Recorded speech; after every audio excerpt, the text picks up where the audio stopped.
Welcome to Disruption Blueprint with Shannon Spotswood from RFG Advisory. In this podcast, we help advisors grow their net worth, build their businesses, and maximize their independence. We've built an award-winning platform with innovative technology, comprehensive service, and a team of individuals who are experts in their field to serve advisors. Join us for this journey where we explore everything that has to do with running an independent advisor practice as we bring together successful advisors, industry experts, and innovative minds who are on the bleeding edge to challenge the status quo, foster new ideas, and create a path for advisors to unleash their growth potential. Now, on to the show. Welcome to another episode of Disruption Blueprint. We are going to get into one of my favorite topics today, women and money. Welcome to the show, Barbara. I'm so glad you're here. Thank you. Thanks for having me. You have dedicated your professional life to talking about serving and creating opportunity for women in the financial services industry, and have identified that there has just been a disconnect in the way that we have approached women and their needs as we tackle long-term planning, financial planning, estate planning, the way that Wall Street, if you will, was set up to deliver financial advice. So walk us through, let's set the table a little bit. Walk us through your background and how you've made empowering and serving women and helping financial advisors to connect with what we love to say, we are not a niche audience, to connect with women, and how this is your company mission. Sure, I'd love to. So my background is I'm an adult educator, and I don't sell any financial products or services, but I've been in the financial industry for over 20 plus years, creating educational content, strategies, performance management, training a lot of financial professionals and leadership around product, process, procedure, whatever what was needed inside the organizations. And during that time, consistently, I could see where the product, the process, the procedures, they were not suited to serve women. They were very linear. They were very, from one point to another, it was to sell a product and move on. And I kept bringing up to leadership the fact that, wow, I don't think I would buy anything from any of these people in this way, because it just seems very cold. Like, I'm not quite sure all the vernacular they're using. It just seems difficult to understand, and nobody looks like me. So does anybody in this room actually know what my life is about? And I kept bringing it up to leadership again, 20 years ago. So wasn't getting a lot of listening, but I could see every day that there were so many organizations that were overlooking a female market. So fast forward, I started my own consulting business, consulted across many organizations, saw the same thing consistently everywhere. Saw it in my own peer group when I navigated a divorce and met other women going through divorce. They had a lot of questions about their own financial future. Could they afford it? What was, how could they maneuver their own finances? They were very unsure. And then when I'd run errands with my children, I'd see women of retirement age, doing menial jobs, bagging groceries or doing checkout. And I was wondering what was going on here. I see these women of retirement age, they should be rolling around on the floor with their grandchildren, yet they're doing these jobs. So I commissioned a researcher to really dig deep and say, this is not just Barb says, but what is happening with the financial industry and how they're serving women, and are women prepared for their financial future? Well, you can only imagine that the data came back that the insurance and financial industry wins the award as being the least sympathetic to women, and women are not prepared for their own financial future. I mean, it's just a staggering statement to make against the backdrop that the data is telling us by the year 2030, women will control 67% of wealth in this country. I mean, talk about like the disconnect of all time. It's a tsunami. And I'll tell you, the financial industry was built by men for men to sell to men. So very male model, very male dominated. And it's a big, slow barge to have to turn around and reframe and reshape to this audience that, like we say, is not a niche market, even though they call it a niche market. It's 51% of your market that certainly will be holding the purse strings of America. No pun intended, given the name of your company. You got it.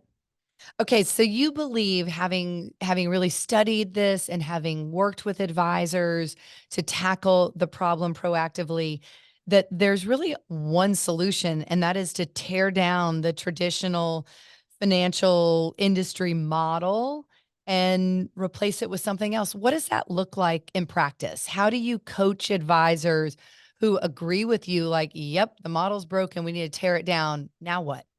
Yeah.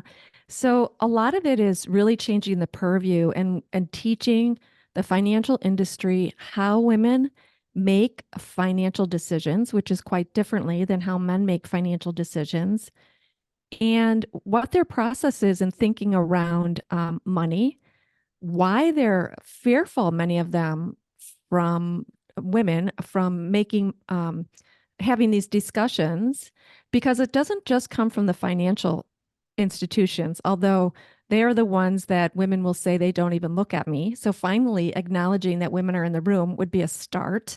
And every time I say that, everybody I say that to, and I talk to hundreds of people, they nod their head and they totally agree. But also it's society, right? We give so many poor money messages to women, which makes women fearful to talk about money. They come with a lot of shame. They come with a lot of guilt. They come with a lot of fear. So it's overcoming all of her emotions around money and creating a safe environment, a safe place where she can really start building trust with the financial professionals that she's working with. So today, some of these financial institutions are very, I don't know, cold, not a very warm and engaging environment. A lot of men, so not people that look like them, or really they would feel understand what their lives are about. Very, I don't know, women can sometimes feel intimidated by some of the just surroundings.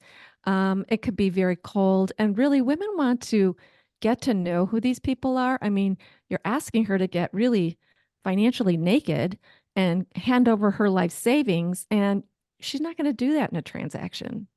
Yeah.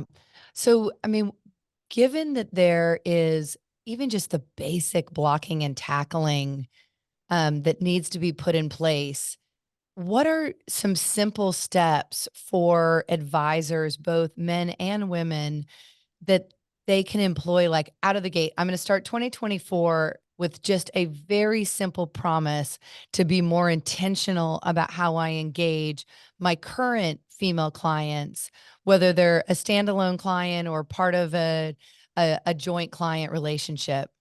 Three simple things they can do.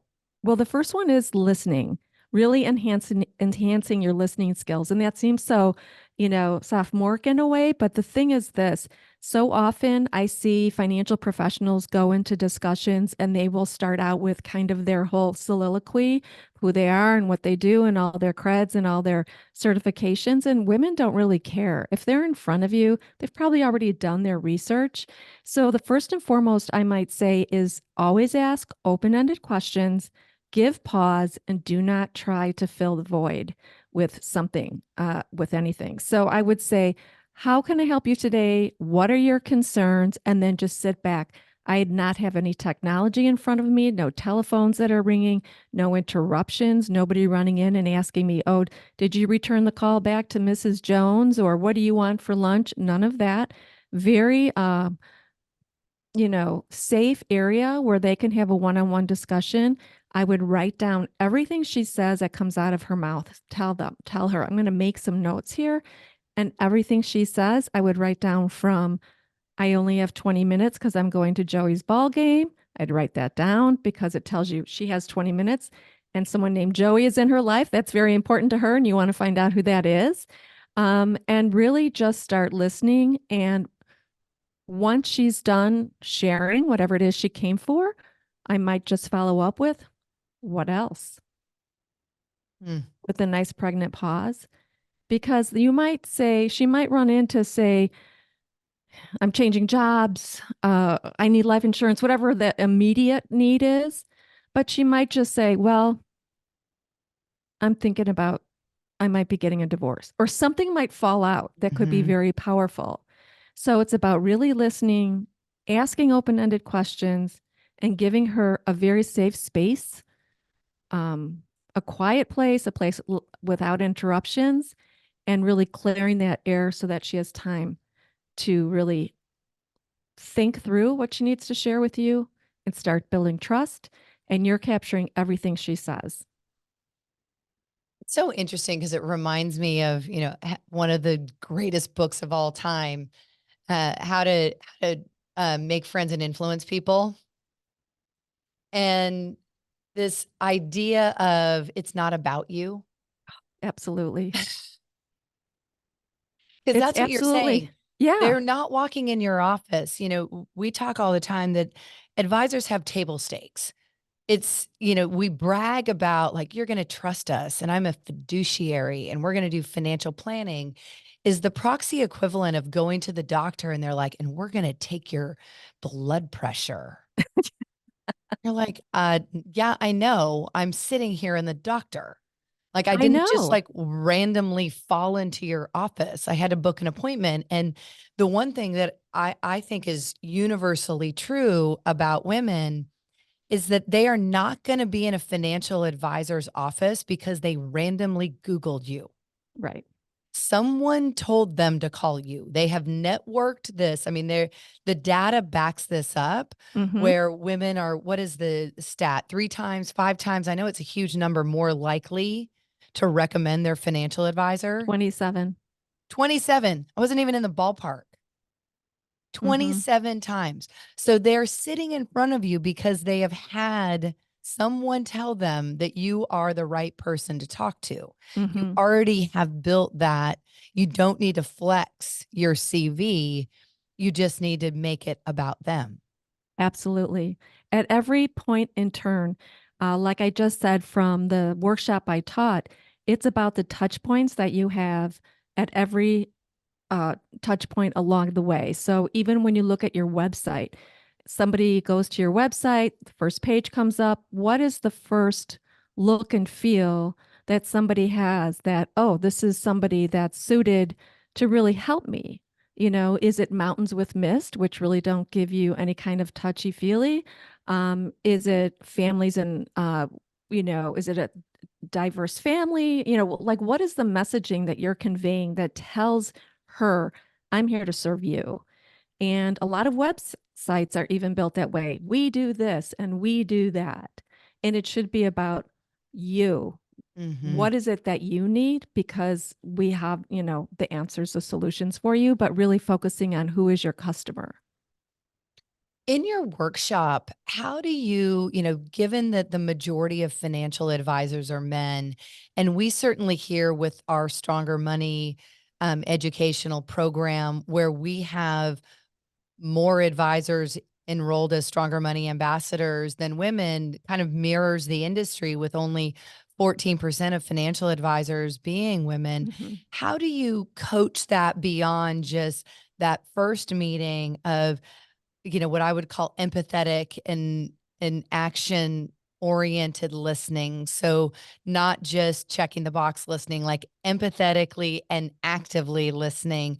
Beyond that first meeting, what are you coaching up in your workshops for advisors to just really dig in and build that trust with women so that they can receive the benefit of being referred 27 times?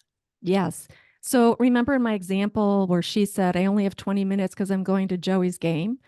Well, if you write down, oh, Joey's game, who's Joey? Joey's my son. Oh, how old is he? He's in fifth grade. Great. Well, where does he go to school? So you're gathering more information about her. Now she's got a son who's in school. And as you gather more information, you need to capture that and put it in your tickler file and know that this is your customer, your potential client. She has a son. Maybe you capture other details about her. And then if you're following up an email or a phone call with her, you might say, here's the information we discussed. I wanted to share this with you. By the way, how is the game? Did Joey win his game? Because when you connect her child with her and the fact that that was important to her and she had to get there, you're starting to build these little inklings of trust because it wasn't just vanilla. She knows he listened, he made a note of it, he followed up and sincerely asked me about it. And those little touch points along the way start to build relationship.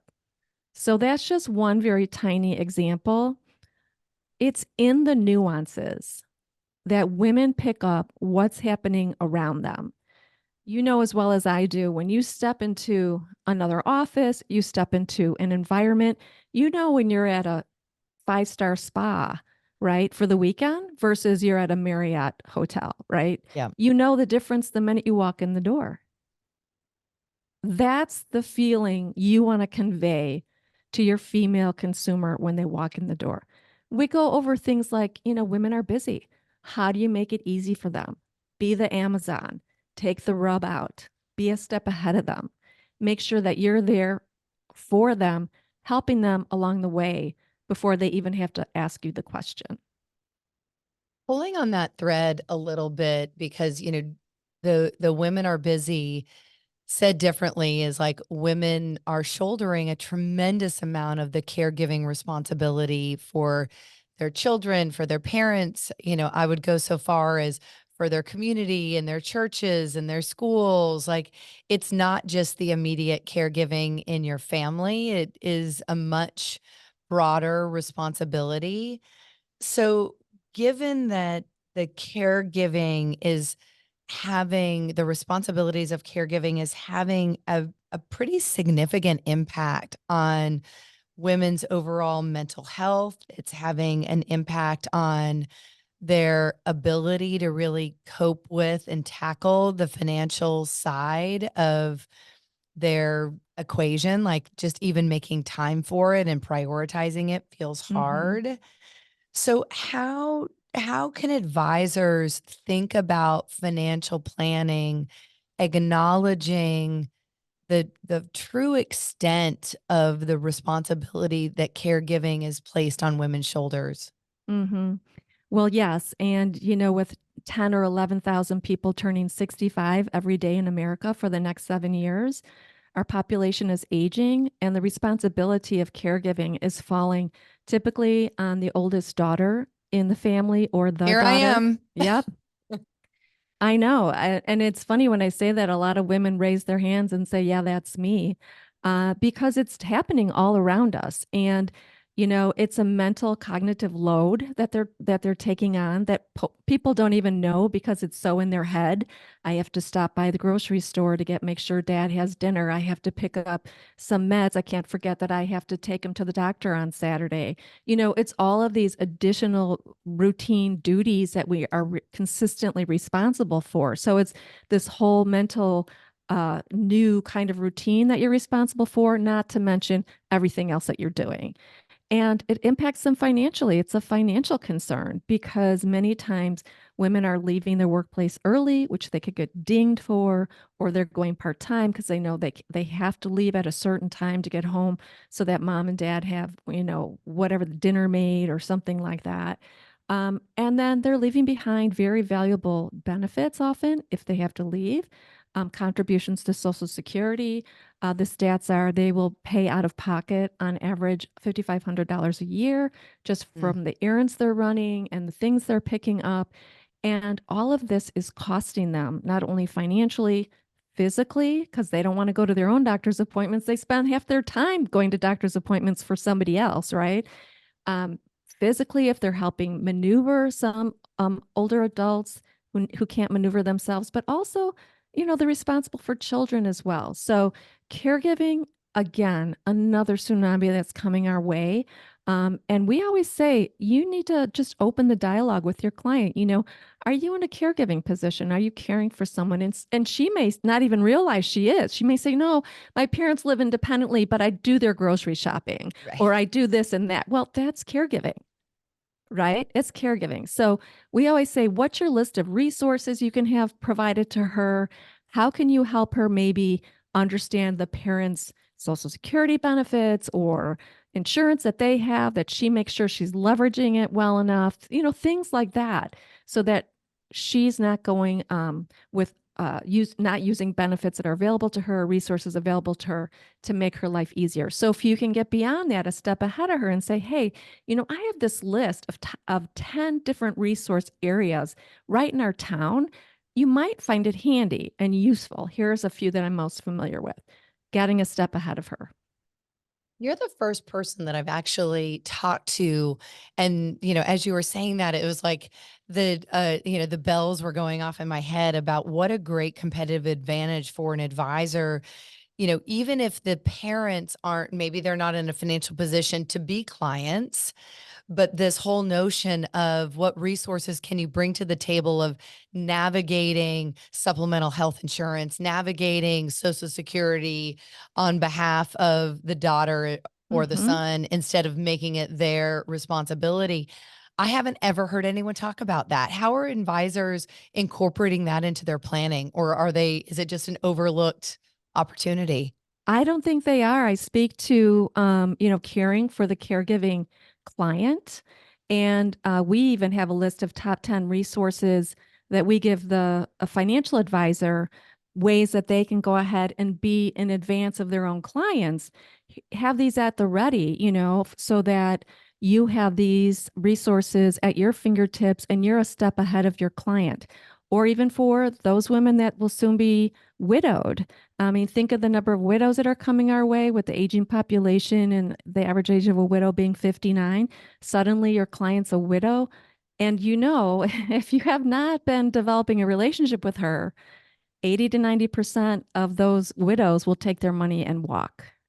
And that number hasn't changed. It's crazy. I know it is the reason why we created Stronger Money, because I was so flabbergasted when I joined RFG and started learning that here these women have been working with financial advisors, and when they need them the most in the time of death and being widowed or divorce, that they are firing their financial advisor. I mean, it's 80 to 90%. It's staggering. And not much has been done about it. The industry knows that number. They're not doing anything about it. It blows my mind. I mean, this is just, when you think about no-brainers for building enterprise value as an advisor, if it's as simple as making your 2024 goal, we are going to be empathetic, active listeners. You're going to be like head and shoulders above what is the industry norm for the experience. Yeah. And I will say, so just that takes some skill and some training and some forethought, because it's kind of like just eat less and exercise more and you'll lose weight. Well, we know that sounds so simple, but to put that into play is really, really hard. So that's why we kind of teach, what does that look like? What does that feel like? What does that experience look like in a meeting? What does that mean? Like, am I sitting across a desk in an office with leather chairs, or am I sitting at a round table in a different environment that's a little bit more inviting? Am I taking notes on a piece of paper versus having a computer in front of me? Am I in a safe space where people feel like they can speak out loud without being overheard by someone at the next table? Let's say if you're meeting for coffee. You really have to make sure that all the nuances, all the details are in place to build that first experience that feels like, oh, I feel like I've finally found an advisor. You get me. Okay. Yeah. So, that is, I love this. I quote this study all the time. Accenture ran this a couple years ago, and it was, what do people value in their financial advisor? Number one was, do you get me? Number two was, do you share my values? And number three was, do I want to spend time with you outside the office? Interesting. Nowhere in there was, how much alpha did you generate for me? And what is the risk score on my investment portfolio? I know, right? So what, with your coaching business, let's take a little bit of time, because I know that you're working on some really innovative programs in order to support advisors to learn how to become empathetic, active listeners. Walk us through the work that you're doing to for the greater good here. Sure. So, oftentimes people don't understand when they say the female market, so what about it, right? So what's the data around it? So we just said 80 to 90% of women are going to leave their financial advisor, and people sit up and they're like, well, why does that happen? Well, because you never built a relationship. Well, what does that mean? I did a good job for them. I made them money, whatever. To a woman, that means, how many times at that table in that conversation did you say, okay, Mr. Smith, let me ask Mrs. Smith, what's important to you in your retirement? Like, what are the 2 or 3 things you would love to do when you retire? And a lot of times she may say, I have no idea. No one ever asked me that question. But really delving in and saying, honestly, here's the statistics. Your husband could die before you. You'll be in charge of your finances. And I want to make sure everybody's needs and wishes are on the table and we discuss them and we plan for them. Because so often women say, I was never asked a question and now, boom, he's gone. She's left holding whatever's in the bag. She was never part of that discussion. So all those decisions impact her more than they impact him. So we talk about why women, the power of the female market, how they're not a niche market, how they can be so valuable to you, but that they make financial decisions quite differently. They're not thinking about ROI. They're thinking about my family, my security. Am I going to be okay? Mm-hmm. What can I give back to Will I be my, a burden to my yeah, children? yeah, exactly. My heirs, can I leave them something? Can I take them to Disney once a year, whatever it might be? How am I going to live alone? And will I be financially stable to do so? So it's more around that because they don't want to be a burden. They want protection. But how do you get there? And we talk about every single touch point you have when you're dealing with a woman is got to be impactful. Again, I say when you go into a 5-star resort, you walk in the door and it's beautiful in there, it smells good, people are waiting for you, they know your name, right? They know that you have a reservation, they're prepared, the room is ready, right? So how about when they walk into your own office? Is somebody there waiting for you? Are they saying, "Oh, we know you're at our 10 o'clock. We're so glad you're here. How are you making them feel welcomed?" I have a dentist who does that and takes appointments at 6 o'clock in the morning. Their staff is there. They're ready to go. They know I'm coming. They offer me coffee. They offer me fruit with water with fruit in it. At one point, they offered me a hand wax with mitts that I could use while my teeth were being cleaned. I might They give actually me, want to go to the dentist then. I know, they give me a headset. What do you want on the television? I mean, they give me a blanket. They could not make it more, ease of stress. So even though you say, well, I'm a financial professional, how can I do that? There are ways that you can really engage with the female market and make your own mark on the industry or on your clients. And Yeah. that's why they're giving 27 more referrals. Yeah. Well, and it's, I know for me, I'm like, offer me an oat milk latte and I'll love Right? you forever. Like it Right. doesn't And take what a does that lot. cost? No. And there's a lot of great books and resources and podcasts that we go over. They're out there. Look what's working in different industries. We talk about a lot of different industries and what's working really well. And how can you leverage some of those super secret ways of really, engaging the female market? All right. So for last question of one of those books, what's your favorite book? I'll give you One of the mine. books. I have so many of them. There's one by the guy who has the restaurant, the Oh, restaurateur, that was mine. the bear. Unexpected, Yes. unreasonable hospitality. Yes. Uh-huh. Oh, that's so funny. It is so good Yeah. because it really challenges you to be unreasonable. Like there is truly you cannot be too over the top in delivering an exceptional client experience. And not only that, it's not super expensive things. Right. It's about service above and beyond. Like I love that they do as their like thank you gift. Like my love language is giving gifts. So RFG is probably one of the best swag games in the industry. Ooh. It's just an expression of, our love of giving gifts. But the fact that at 11 Madison Park, they give homemade granola. I mean, how easy is that? We Right. all have bakeries in our town where it's like, all right, we're going to have however many appointments. We're going to have homemade granola. We're going to send it home. The next morning it's saying like, I thought about you. Yeah. I'm giving you a gift here to have with your breakfast, to have with your coffee. It really is just thinking about those details that matter. Yeah. And there's a book called Giftology. Have you heard of that one? I haven't. And it tells you different ways that you can really get personalized gifts for people that make a mark. And so every time they bring out that beautiful cutting board with maybe their initials engraved on it or something like that. Oh, I got this from my financial advisor, Yeah. but making it very personable and memorable, right? You want to be memorable. So Barbara, how do advisors find you? I'm at pursestrings.co is my website, and I'm at barb@pursestrings.co. Well, thank you so much for being here. 2024, I think, is going to be the year where we really start, I hope, to shake the narrative and shift the industry. As we like to say, with Stronger Money, we want to empower women to live financially fearless. And I Yes. can't imagine a better mission for us to be united on. So thank you so much for joining us today. Thank you for having me. It was a pleasure. Thank you for listening to the Disruption Blueprint podcast. Click the follow button to be notified when new episodes become available. Visit our website at www.rfgadvisory.com or schedule a call on our advisor resources page. And don't forget to click the follow button to be notified when new episodes become available. Content here is for illustrative purposes and general information only. It is not legal, tax, or individualized financial advice, nor is it a recommendation to buy, sell, or hold any specific security or engage in any specific trading strategy. Information here may be provided in part by third-party sources.